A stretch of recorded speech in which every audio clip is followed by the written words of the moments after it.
दोस्तों आज पेश है महागुरु भोकाल के कवर चित्र है। परिलोक में पहुंचे भोकाल तुरीन, जहां महागुरु भोकाल ने उन्हें एक दी सुराही परिलोक की सफाई के लिए। परिलोक के शासन कर रहे तीनों शैतानों कचरा बालू, चोर बालू और मैली अपनी दर्जन दर्जन सेना के साथ भोकाल और तुरीन के विरुद्ध उठ खड़े हुए। पहले उसने बेजा जानवरी को, भोकाल ने उसे मौत के घाट उतार दिया।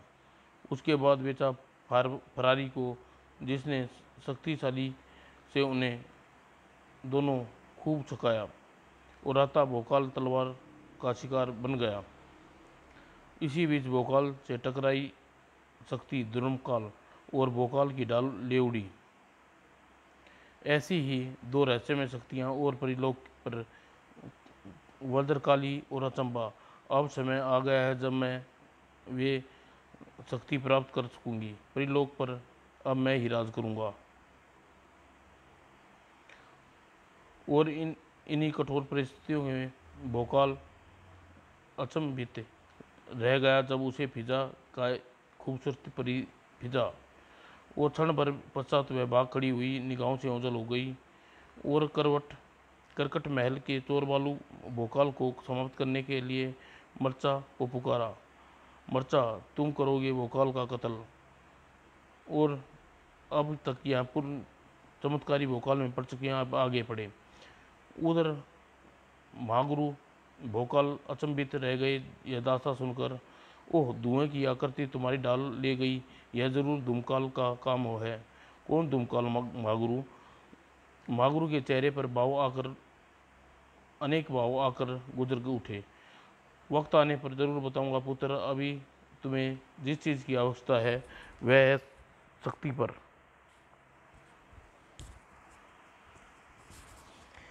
है शक्ति पर तुम एक हो तुम्हारे पर बचपन में ही राक्षस बोझ व भरकर ने तोड़ दिए थे। अब मैं तुम्हें दूंगा अद्भुत शक्ति धारक शक्ति पर। और हवा में प्रकट हुए एक श्वेत जोड़ी श्वेत पर, और श्वेत पर जाकर भोकाल की पीठ पर जुड़ गए। और क्षणोपरांत, धन्यवाद महागुरु, उड़ने की समस्या का हल हो गई। पर अब डाल का होना भी आवश्यक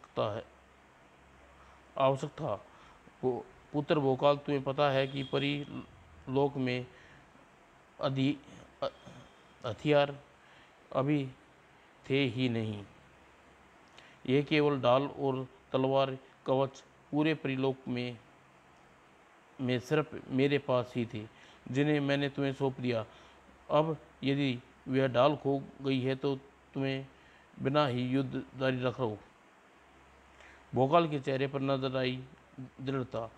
महागुरु, उस डाल के बिना ही परिलोक के सवार कर रहूँगा। मुझे तुमसे यही उम्मीद थी पुत्र। और दृढ़ निश्चय कर के लिए निकल पड़ा भोकाल तुरीन और कपाला के साथ। उसी समय परिलोक पर एक पहाड़ी की चोटी पर भयंकर धमाके के साथ फट गई धमाम। और चोटी के मुहाने से निकल ली अग्नि लपटें और ज्वालामुखी के लावे के समान। और किंतु ना तो ज्वालामुखी था, ना ही वह लावा। और अग्नि तिलस्मी अग्नि लिपटें, जिन्हें आकाश में धारण कर लिया एक राक्षस आकृति। और तभी गूंज उठी एक आवाज, कुरावर्ती जाग गई, अब समय आ गया है शक्ति प्रदर्शन करने का। और व्यग्र से नजर आने लगी विद्रकली, जा विद्राकृति, जल्द जा, आज मुझे अपनी इच्छा पूर्ण हुई चाहिए। और चल पड़ी कुरावर्ती अपने स्वामी की आज्ञा पूर्ण करने के लिए। उधर भोकाल तुरीन उड़े चले जा रहे थे। क्यों न मैं कपाला पर सवार होकर उड़ सकती थी। ज़रूर उड़ सकती थी, किंतु मुझे पंखों मिले हैं। मैं अपनी बाहों में तुम्हें बादलों की सैर कराना चाहता था। ओह भोकाल, कितना अच्छा है लग रहा है तुम्हारी बाहों में, मैं बता नहीं सकती। क्या तुम मुझे ज़िंदगी भर अपनी बाहों में सैर नहीं करा सकते? क्यों नहीं प्रिय, मैं खुद यही चाहता हूँ। ओह भोकाल, तुम कितने अच्छे हो, किंतु अच्छा यह बताओ, हम विवाह कब कर रहे हैं? परिलोक की पूर्ण स्थापना के पश्चात हम इसी विषय में महागुरु को अवगत कराऊंगे। वो प्रेम वार्ता के इस मधुर पलों में अचानक व्याधन पड़ा और यह देखकर चौंक पड़ा भोकाल। ओह प्रिय, यह क्या? अभी किसी स्त्री के चीखने की आवाज़ सुनी थी मुझे, और सिर दी वह तेज खोज खोज थी उन्हें। यह गड्ढा यहाँ मैंने किसी को जागते देखा था, यह निस्संदेह ही फिजा थी। वो दोनों गड्ढे के अंदर प्रविष्ट हुए। भोकाल, यह क्या हो रहा है?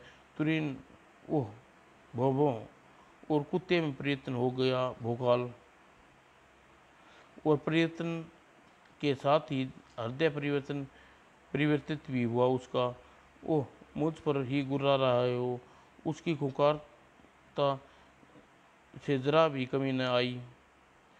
तुरीन भागी और छलांग लगाई। तुरीन तुरीन ने मुड़ तुरीन पर तुरीन मुड़ कर भागी। कुत्ते की भांति निश्चिंत तीव्र गति से प्रतिपल निकट आता जा रहा था। अब जल्दी करना होगा। और तुरीन ने पलटकर सुरंग की छत पर किरणों का वार किया और तेजी से दौड़ता आता कुत्ता टकराया। उफ, और पल भर में सांस लेने के लिए रुकी तुरीन। उफ, मेरे प्यारे भोकाल के लिए क्या करूं मैं? और तभी काबू में आई सांस फिर से खलल पड़ गया। ओह, यह तो फिर आ रहा है। तुरीन ने एक बार फिर किया वार, किरणों का वार।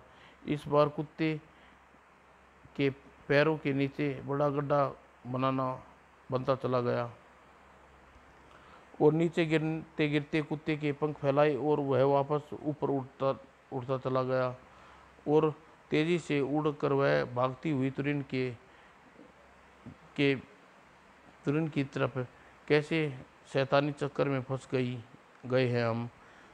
अब उसकी गति बता रही थी, अब तुरिन के बचने का कोई नहीं बचा सकता।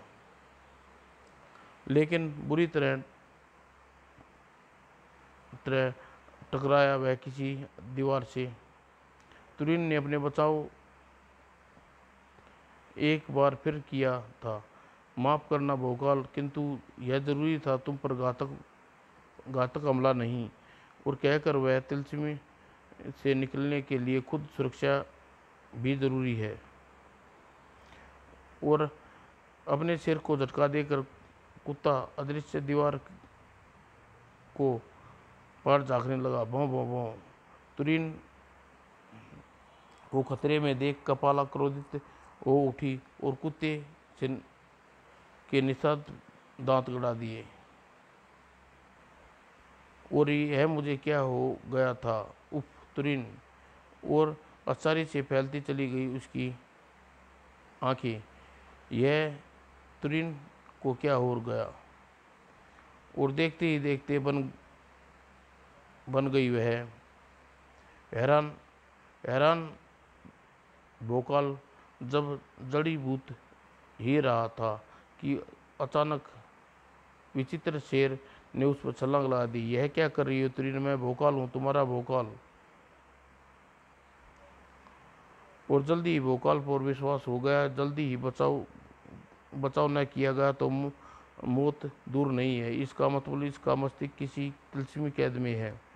और भोकाल के साथ साथ उड़ा वह कुखारा। मौत से तनिक भी कम न था हुई, और उसे पुकारना पड़ा भोकाल।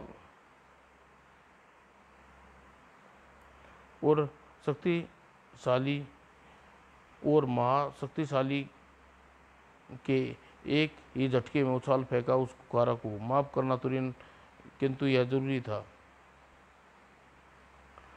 और कठोर चट्टान दीवार से टकराया वह, और फुर्ती से लिपट कर भोकाल उसकी पूंछ पकड़ ली। इससे पहले, सबसे पहले जरूरी है यह मुझ पर हमला ना करे। और इस शक्तिमान इसका वास्तव रूपांतरण करने के कोई उपाय खोजूं। यह सब इतनी स्थिरता से हुआ कि कुकार को एकाक कुछ कर पाने का मौका न मिला, और वह संभला और पंजों से निकली आक्रमणिक किरणें और सांसतवार से भोकाल को उछाल फेंका। और तभी संभल भी न पाया था कि सामने आ खड़ी हुई किराकृति। वह उसके दुश्मन को अब मौजूद थे। पहले वाले दुश्मन को कोई गवारा नहीं था कि उसका शिकार कोई दूसरा उठा ले जाए। उसके पंजों में फंसा भोकाल असहनीय टीस अनुभव कर रहा था, और किराकृति ने पहला मुकाबला करना ही ठीक समझा। और कुरावर्ती ने फुर्ती से दबोच ली गर्दन, और भयानक पीड़ा से तड़प उठा कुकारा। ऐसे ही अपनी सभी पीड़ाओं को भूलकर पड़ा था भोकाल, और अपनी जान का दुश्मन की जान बचानी थी उसे। और किलाकृति की पीठ पर प्रस्त कर दी उसने अपनी तलवार की शक्ति से दोहरा कर दिया किलाकृति को। और तभी खुखार के पंजों ने भी उगल दी अत्यधिक किरणें, और दोबारा प्रहारों से घबरा कर भागा कुरावर्ती। ओह, मेरी तलवार तो देता जा कमबख्त। और अपने शिकार को भागता देख खुखार समस्त बल का प्रयोग परिणाम स्वरूप में बंधे चट्टान टूटने लगी, और उसकी पूंछ अटक गई चट्टानों से टकराई निस्तंभ से। और तलवार खींचते ही भोकाल चौंक उठा भोकाल। ओह, सुरीली आवाज़ मैं लाखों में पहचान सकता हूँ। तुरीन, भोकाल, यह तुम किसके पीछे भाग रही हो? भोकाल की ही वह भूल चुकी थी कि परिवर्तित रूप में दौरान क्या हुआ था। तब दोनों ने एक दूसरे के साथ क्या बीती। क्या सचमुच मैं तुम्हारी जान का दुश्मन बन बैठा था? इस तिलस्मी गुफा में से मैं भी तो बन बैठी थी तुम्हारी जान की दुश्मन। तभी गूंज उठा वहाँ चीख का, और चिल्लाने को मजबूर हो गया। यह वही आवाज़ है फिजा। चीख की दिशा में दौड़ पड़े दोनों। भोकाल, तुम्हें मुझे बताया नहीं कि यह फिजा कौन है? जरूर बताऊंगा, किंतु अभी यहाँ खतरे में है। और पूरी तरह हैरान वहाँ आचार्य चिकत देखकर। हाय मागरू, भोकाल,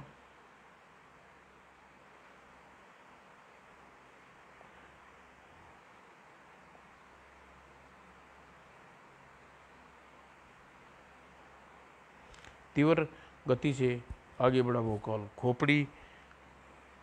इन खोपड़ियों की मजाल मेरी फिजा को रास्ते से हटो।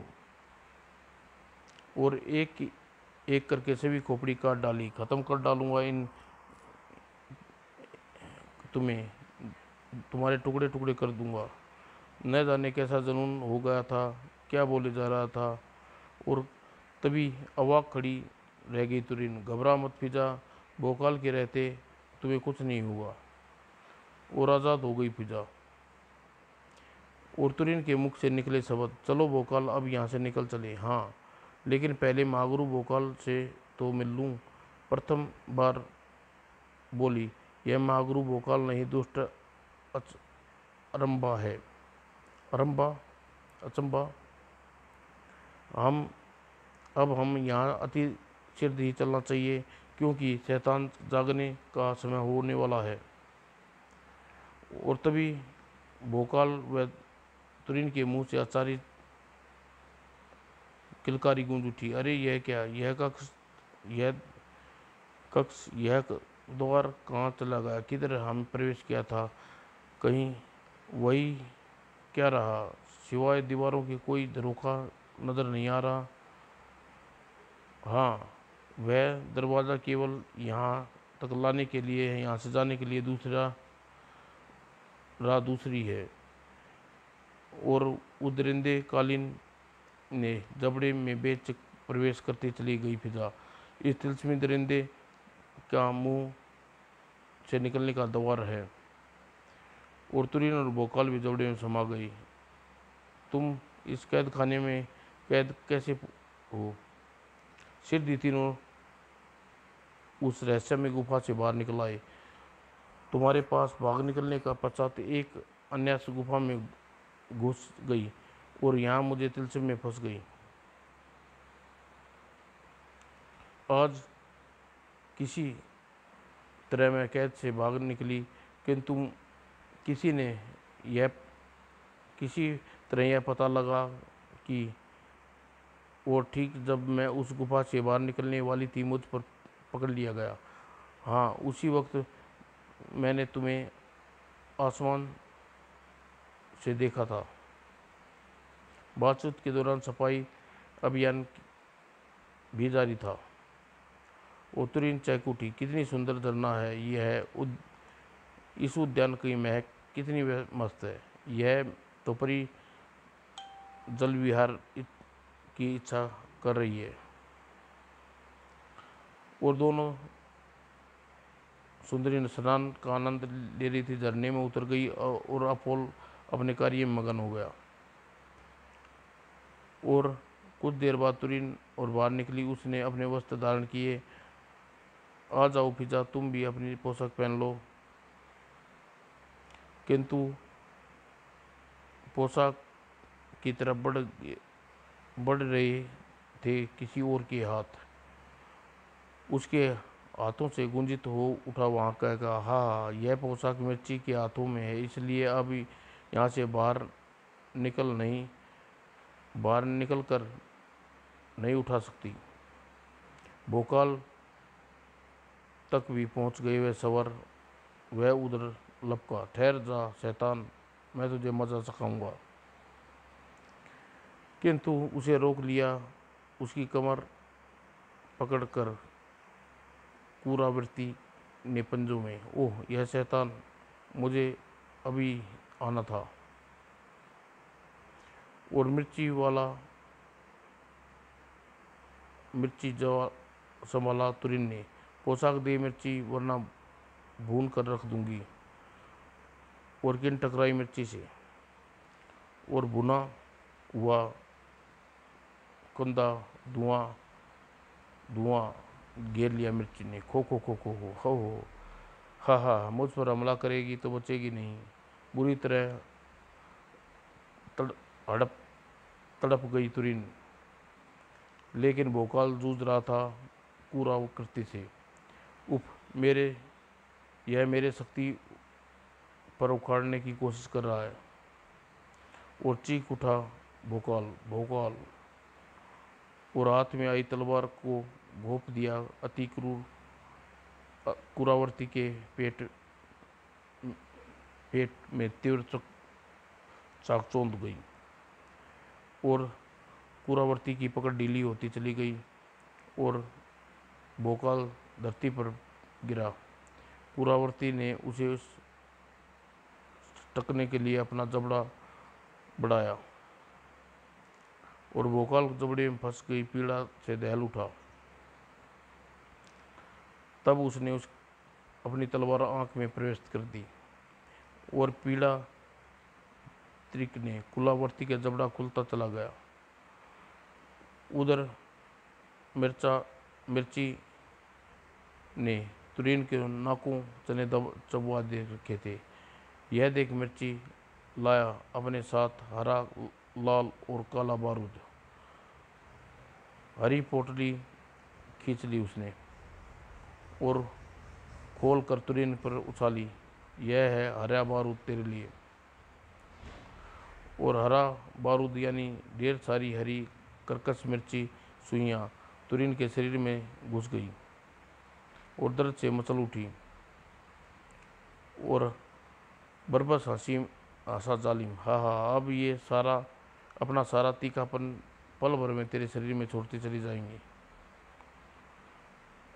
और तू प्रतिपल तड़पेगी और पीड़ा से तू तड़प तड़प तड़प कर जान चली जाएगी। हा हा हा। हरा बारूद छुड़ा पाने में नाकाम पाया तुरीन ने अपने आप को और बर्दरप उछालते जालिम ने खोली दूसरी पोटली। यह है लाल बारूद परी, लाल मिर्ची परी के लिए।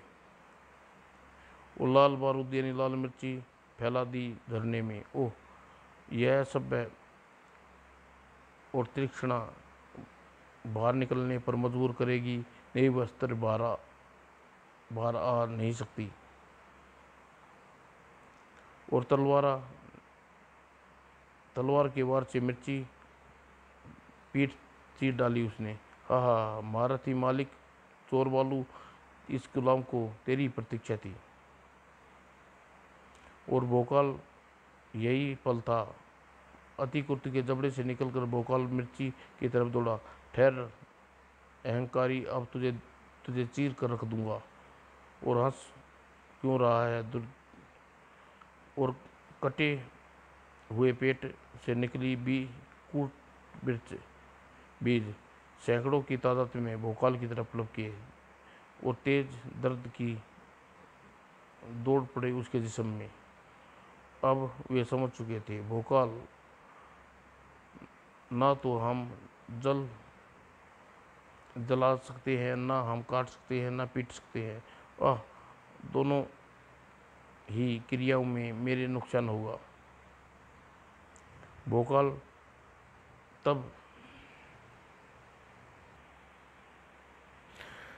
तब खोली मिर्ची ने अपनी अंतिम पोटली और उछाल दी भोकाल की तरफ। यह ले काला बारूद तेरे लिए और आने वाले अनजान खतरे के लिए संभला भोकाल।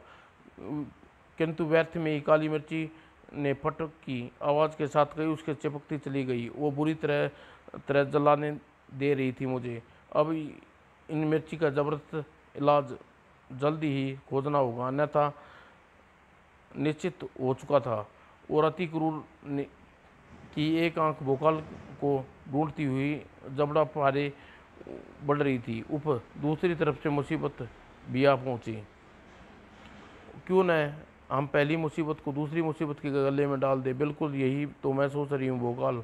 और तुरीन के लिए खुद खड़ा रह पाना अब मुश्किल हो गया था। और इसी बौखलाहट में मिर्ची भी एकदम भोकाल के अपनी तरफ दौड़ते देखा और उसी पूरी बौखलाहट का फायदा उठाते हुए भोकाल ने अपनी भुजाओं में उठा लिया और अगले ही क्षण उसने उछाल फेंका अपने कुरावर्ती की बाढ़ से खुले जबड़े की ओर और मिर्चा समा गया उस जबड़े में। और एक ही बार में कुरावर्ती ने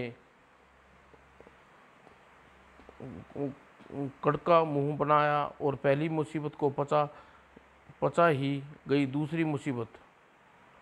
ओह, तभी उसके मौत अब अभी भी मुंह के बाएं खड़ी थी। चलो तुरीन, हम दोनों मिलकर इसका खात्मा करें। भोकाल, आह नहीं भोकाल, ओह। तब तुरीन अब तुरीन अब चाहकर भी खड़ी नहीं हो पा रही थी। तभी भोकाल के नेत्र फैल गए और कुलावर्ती के से पार पाने के लिए उपाय सूझ गया